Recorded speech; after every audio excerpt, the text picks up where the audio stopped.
is to kind of add on to that is like, because you've always been behind the camera, but your fame is coming from being in front of the camera. Does that motivate you to continue down this path, or you're like, oh man, how am I going to do this? Because I actually prefer being behind the camera. It's a mixture. Like I said, I consider myself a storyteller, and any way that I can share the stories that I want to share is what I'll use. It's the reason why the mediums of what I create are very, very broad. I'm a photographer, I'm a filmmaker, I'm a writer, and the way that I share the stories I want to share just is whatever I find the best way to share those stories. So for my poetry, for example, I've been writing poetry for years, but the best way for me to share those poems is via the platform like TikTok, where I'm able to speak and give my poetry voice, because that's how I write it for. I can't do that on Instagram. I can kind of do that on YouTube. So I am the voice of that story, but that does not mean I'm going to stop working with the people that I work with and sharing the other stories and working to make the documentaries and films that I make, because I feel like those stories need to be shared as well. And I have the ability to make my own voice through the art form.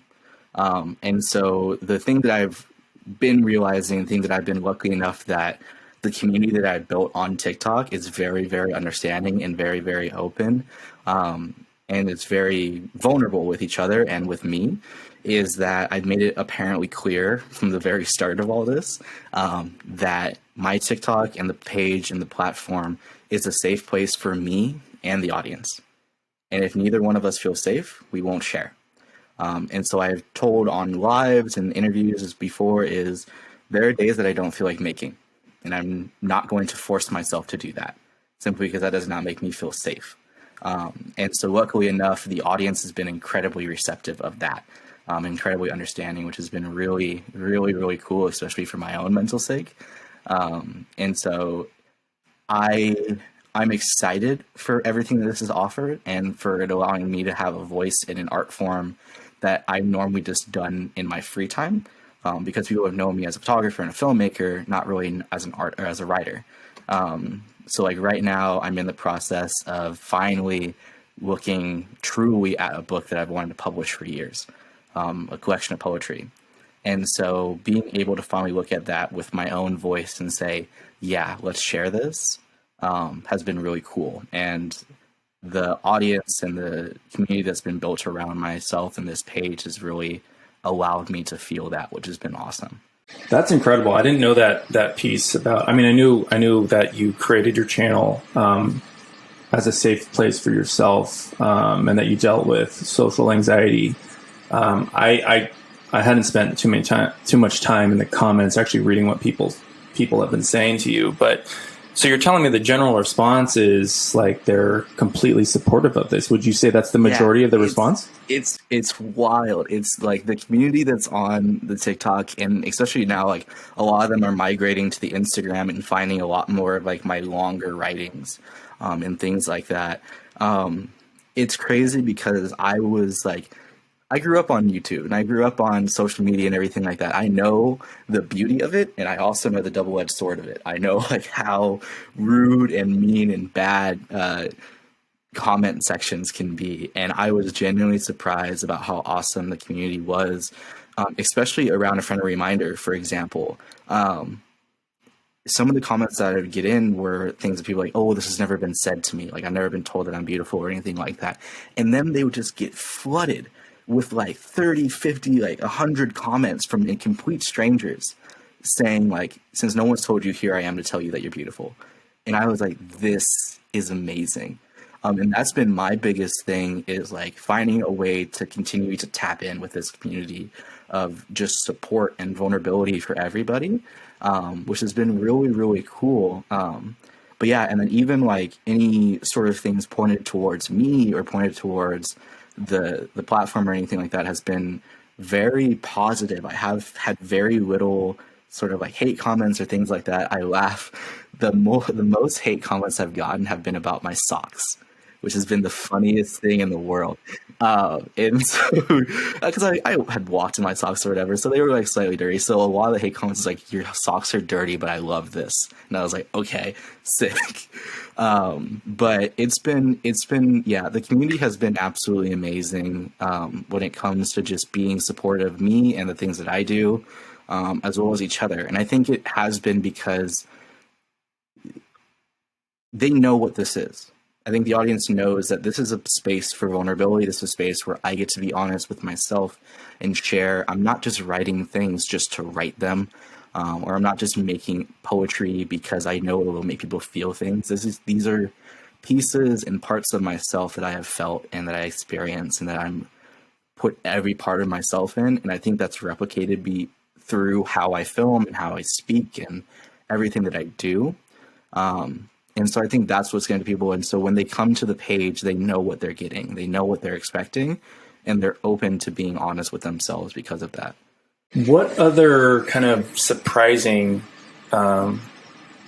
experiences or moments or characteristics about your journey on TikTok have you come across similar to what you just described, or was that basically the main? That's the main one. Outside of that, like I said, so A Fool's Guide to the Universe is the title of the book that I've been working on for the better part of 2.5 years, pretty much. It has been when I really started diving into writing as a way to express myself and what I wanted to do. And so it has been this large collection of poetry for a long time. The thing is that I'm an artist, so I like to perfectionize things, especially when they're my own creations. And so before all of this, the draft document, which I actually see right here, which is the full manuscript of the book, Fool's Guide to the Universe, has sat on this computer for the better part of 6-7 months, never being opened, because I never wanted to look at it, because I never felt like it was something that needed to be heard. I felt like it was just me rambling into the void pointlessly because I was sad. And so it never made sense to me. So I never did anything with it. People have known that I've been writing a book for years, but I never felt comfortable. I never felt okay with it. So I never did anything with it. And so when I started making TikToks, I was like, let's look, and I wanted to find more of my poems that I've written over the years. So I was like, let's look in this manuscript. And so I started looking at it, and I remember finding a friend reminder. And finding that poem and reading it, and I was just like, I really love this poem. And I remember specifically where that poem came from. I was able to find it back, like find the day that it came back inside of the journals. And I remember I was like, okay, let's share this. And I want to speak this. So I set up the camera over there in the corner and just kind of chatted into the void. And I was like, let's do a friendly reminder. So I said it and I voiced it and I loved how it sounded. And I was like, cool, let's share it. And then I wake up the next morning to 350,000 views and continually steadily going up to the point where I had to turn off notifications on my phone. And a ton of the comments were, we need a book, we need a book, we need a book. I want to see more of this in a book. And I laugh because little did everybody who said that know that that poem came from a thing that I've hated looking at for months. And for me, that was incredible and crazy because it finally gave some sort of clarity to what I had been feeling all the time, which was people don't want this. People could care less about something like this. And that wasn't the truth. That people wanted to feel like this. Who's your demographic? Are they tend to be younger people, or is it like across the board? It's across the board. I've had people all the way from like 12 message me to like 85. And these are the people that are like throwing love at someone in the comments who's like, I've never been told I'm beautiful. It's across the board. It's across the board. That's beautiful. There was one person who, I remember her bio specifically. It said like mother of 3. And she had made a comment about like, it has been years since anyone's ever told me I'm beautiful. And there's probably the better part of like 85 to 100 comments directed back towards her.